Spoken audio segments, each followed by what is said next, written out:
Florida's condo market is in a free fall. And unfortunately, there doesn't seem to be much that's going to slow down that free fall.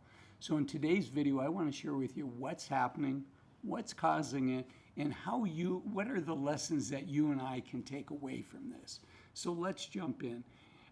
In the last 12 months, the Florida condo prices have fallen by a little over 5%.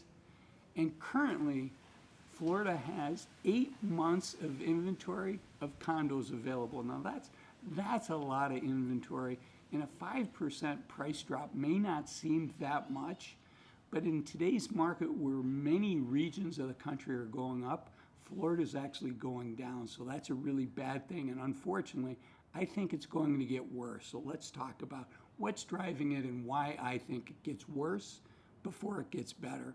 And the reason I'm covering this is many of us think about moving to a place when we retire that's going to be warm. And I know growing up in outside of Cleveland, Ohio myself, Florida was top on that list. And there's a lot of reasons retirees like the idea of moving to Florida, not just the weather, but also from a tax standpoint. Florida is very tax friendly for retirees, but it might be very unfriendly for condo owners. So let's jump in and look at this.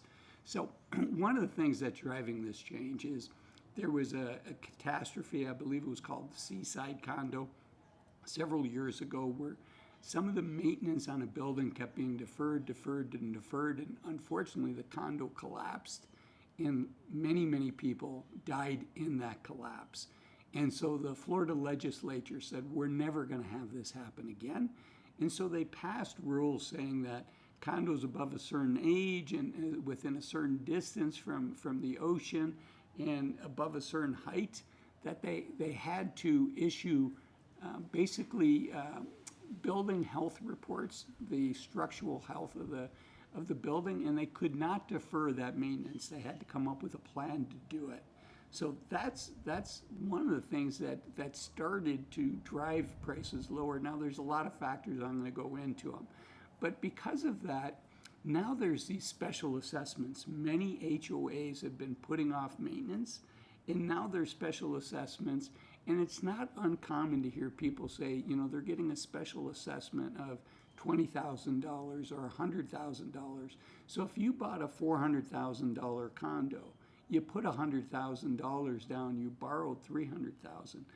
A $25,000 special assessment, that's a fourth of the money that you put down to buy that place. And many of these folks are on fixed incomes, and they just don't have that money set aside for something like that. Okay, the other thing is, in general, the HOA fees, not just the special assessment, but the HOA fees themselves can be really expensive. And that's one of the things you always need to look at when you're looking at a condo is what are the HOA fees? Because unfortunately, we don't have a lot of control over that. Yes, you get to vote on that, but if the other people in the complex want the extra amenities, want whatever's being causing the higher increase, the rate increase, then you're stuck with it. And you really, you get one vote. I believe it's one vote per unit is how it works. So it's not unusual in Florida and California for HOA fees to be $1,000 a month or more.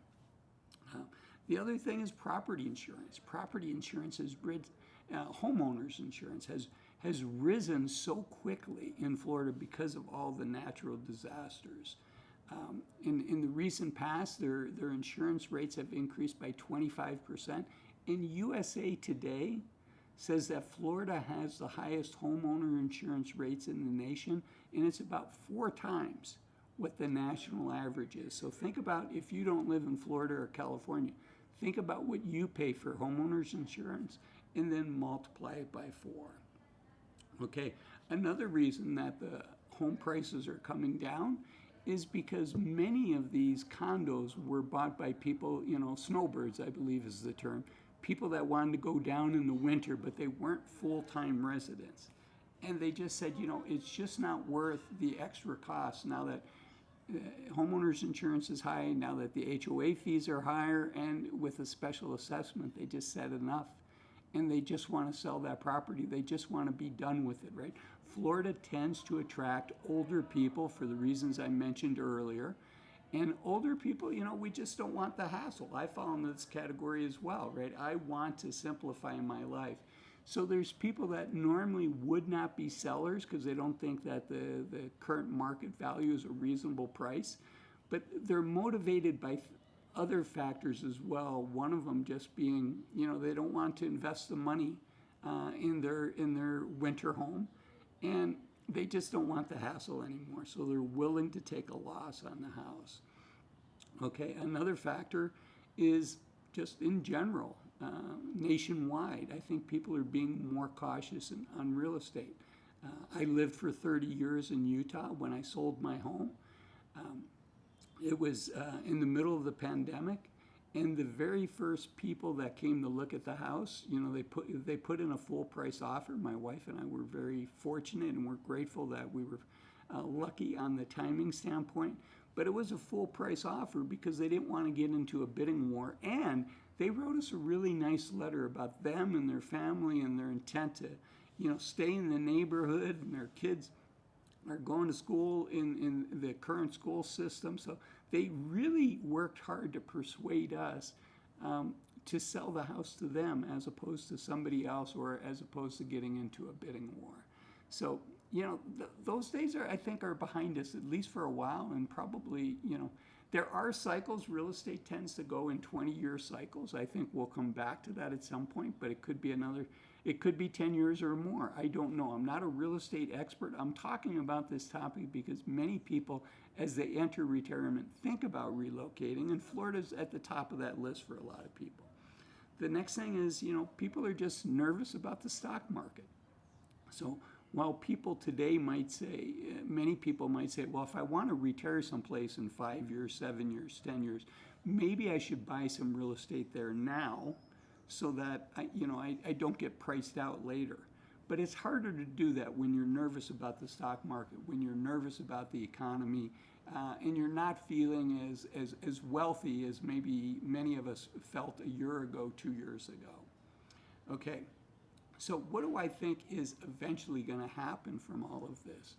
I think, what puts a floor on this at some point is developers come in and say at some point, it's worth the price to buy that building just to tear it down and to put up something new that, complies with the latest building codes, that is not 25 years or older and subject to those rules about the structural reports, sending those in. And then maybe even, we've all heard stories about private equity groups buying entire projects as rental properties, either short-term or long-term rentals, because it can have a nice cash-on-cash return. So ultimately, I think that puts a floor on things, but where that floor is, none of us know. So if you're thinking about retiring, remember, it's about making good decisions, as many good decisions as we can. We only have to become financially independent once. And once we get there, it's about protecting that nest egg. So things like where you relocate to, things like buying a place versus renting a place, these can have major impacts on your finances. And another thing that can have a major impact is when you choose to retire, which is why I made this video here, why waiting to 65 to retire might be a big mistake. I'll see you in that video. Bye-bye.